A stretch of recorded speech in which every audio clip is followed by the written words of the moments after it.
Hello everyone, BYM here, and today I wanted to show you all my Florida Canal cleanup project. Hope you all enjoy. So to keep the long story short, and I will appraise you the rest of the details as we get through the rest of the video, but the canal I wanted to service and to clean up is right behind me.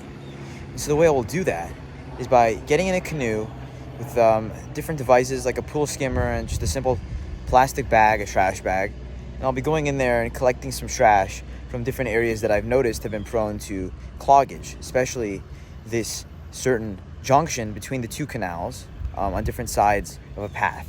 But you'll see everything in due course. Considering that I'm only visiting in Florida, I had to have the help of a generous member of the community who I'm friendly with to give me the canoe and allow me to use it for today's adventure.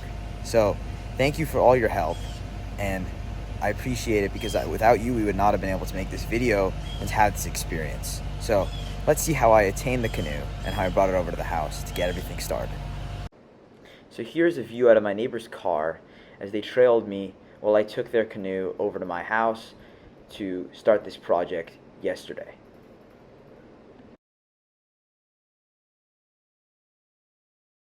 Welcome to South Florida, where our young neighbor has the greatest idea to help clear out the canal in the back. He is great for improving the environment and the cleanliness of our canals. So here he is, and now we're getting the kayak out of the car. So I noticed there'd been trash bottling up at one of the exit points of the canal, and it didn't seem like it was getting serviced or really getting taken care of at the moment. So I thought that maybe I could put my own care and do it myself.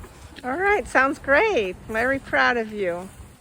While other young people are playing video games inside in air conditioning, we have somebody willing to put the muscles in. All right. Okay, looks like we're all set to go. The trash we're gonna look through is over there. We're gonna see if we can clean up the area a bit. You'll see what we're dealing with once we get there. We're nearing the destination zone, just around this corner.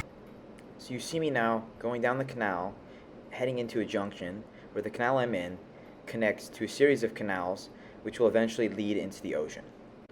My goal today is to remove contaminants from the water such as plastics, styrofoams, and other flotsam that are human-made in order to prevent them from somehow finding their way to the ocean in the future.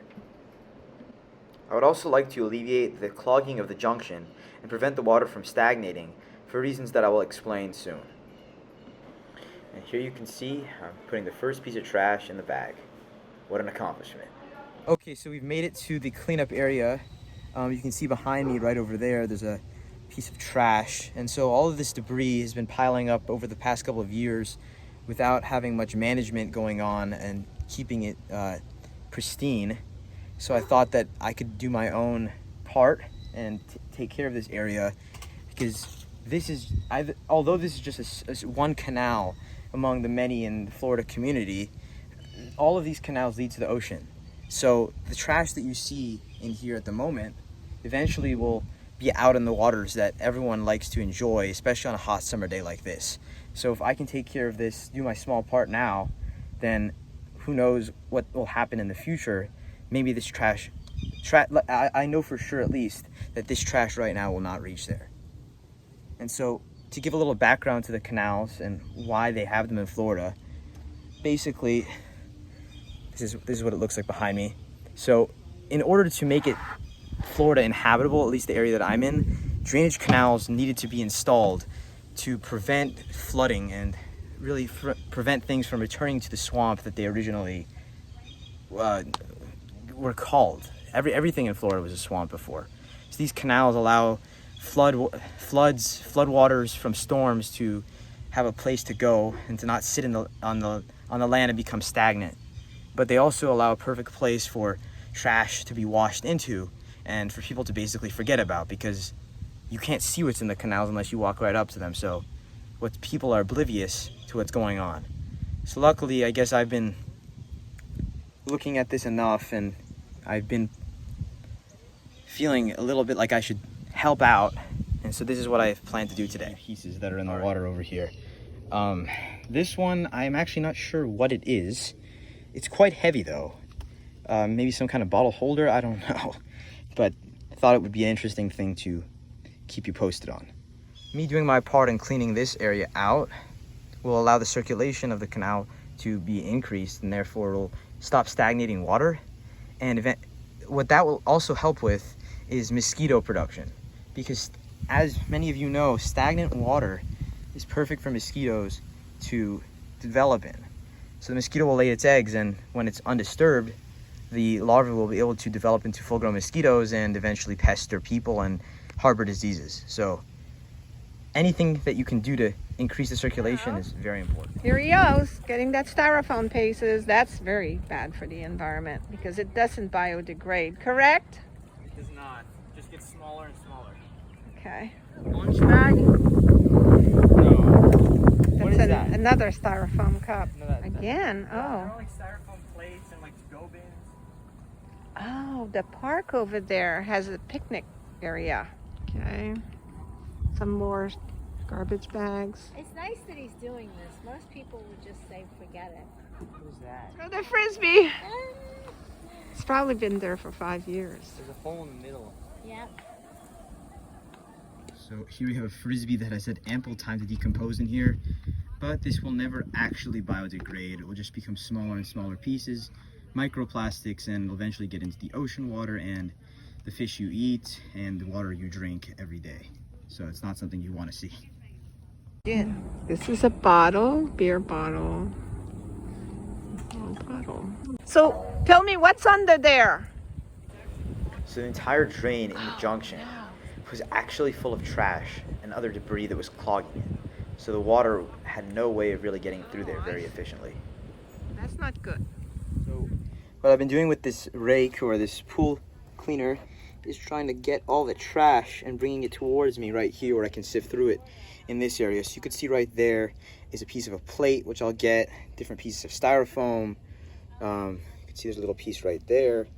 And these pieces will all get unnoticed. No one will sift through this. Prime example of what will be found in the canal, especially because of how prone balls, like a basketball like this, they're very prone to rolling, especially when they're encouraged by water when a storm comes. So a lot of things that I found have been tennis balls, baseballs. This is the first basketball, but I'm sure there are to be more.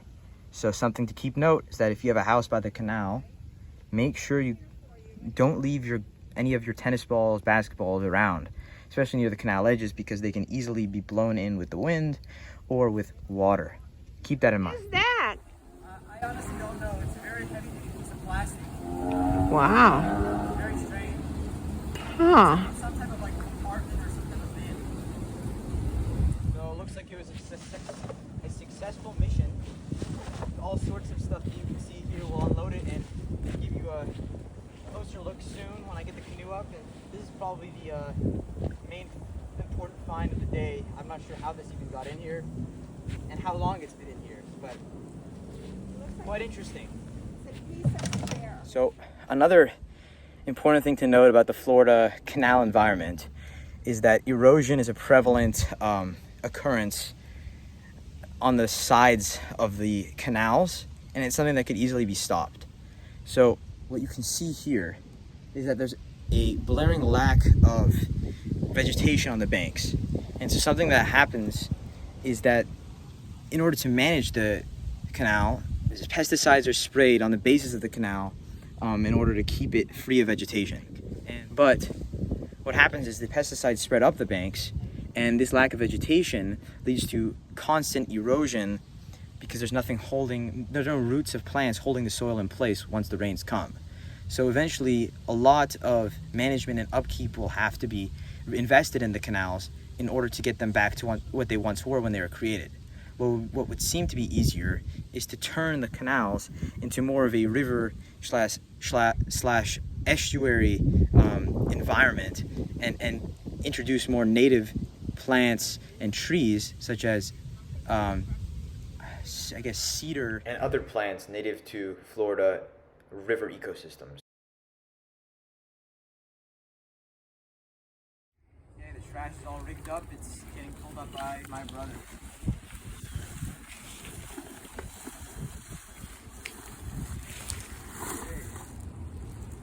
Man. It's probably heavy though.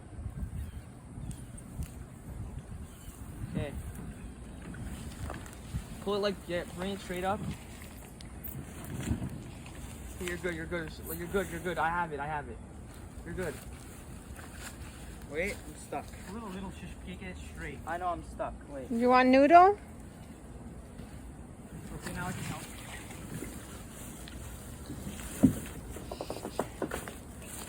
Okay, help. I'm gonna get rope burn.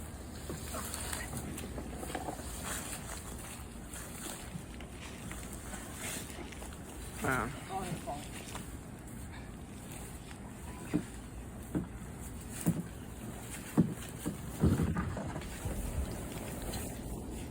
Your fingers okay? Yeah, that's fine. Gloves. Always wear gloves. Good job. Oh my god. That was not that easy. No, that was worth it though. You made a difference. Good time. Yeah, you made a difference. That's Yeah. wonderful. Congratulations. Thank you on behalf of our neighbors. Thank you for the We help. really appreciate you. And as well, please let us see the video. Successful mission. Excellent. Here's the collection of different debris and trash that I found in the canals during my project. So the most common of them that you can probably see are different plates, like these ones over here, and different styrofoam items, like to-go boxes. Those are common in here, I would guess, because they're easily blown by the winds and can find their way into the canals when not disposed of properly. Next, I frequently found different types of balls, like tennis balls and even this basketball here. And I thought I should make a note of that because they're easily secured, as I spoke of earlier. And the significance of them is that they can cause blockages in the canals by attaching to different weeds and causing them to not be able to fit through the junctions, which the one I cleaned out over there was full of them. So easily they can be secured before the rains by putting them inside or in an area far away from the canals. This will stop water from stagnating, which in turn will stop the area from being such a perfect location for mosquito breeding. Near the junction where the water will not be stagnant anymore, and therefore mosquitoes will not have the optimal location for them to breed and have their larvae mature.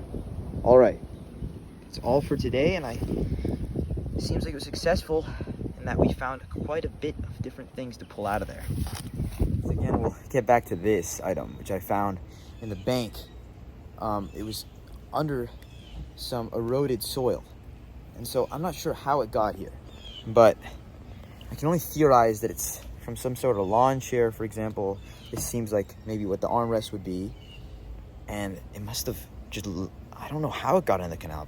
The most obvious thing I could think about is maybe someone even dumped it in there. If you guys enjoyed the video, then let me know in the comments and leave a like, as well as subscribe to the channel so that I know to make more of these videos in the future.